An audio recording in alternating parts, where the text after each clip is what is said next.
துணை முதலமைச்சர் உதயநிதி ஸ்டாலின் பிறந்த நாளை முன்னிட்டு இமயமலையில் உள்ள முருகன் கோவிலில் சிறப்பு பூஜை நடைபெற்றது. தமிழக துணை முதலமைச்சர் உதயநிதி ஸ்டாலின் பிறந்த நாளை முன்னிட்டு தமிழகம் முழுவதும் திமுக சார்பில் நலத்திட்ட உதவிகள், அன்னதானம் மற்றும் சிறப்பு பூஜைகள் செய்து வருகின்றனர்.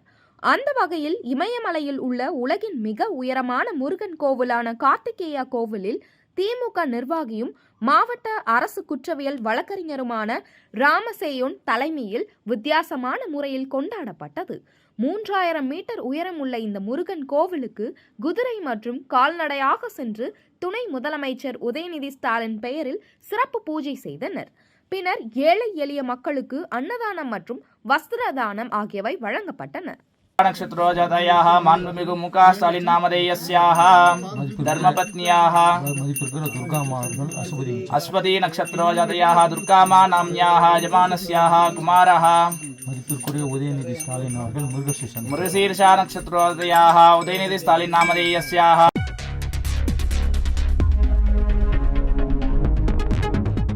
செய்திகளை உடனுக்குடன் தெரிந்து கொள்ள வேதா நியூஸ் டைம் சேனலை சப்ஸ்கிரைப் பண்ணுங்க.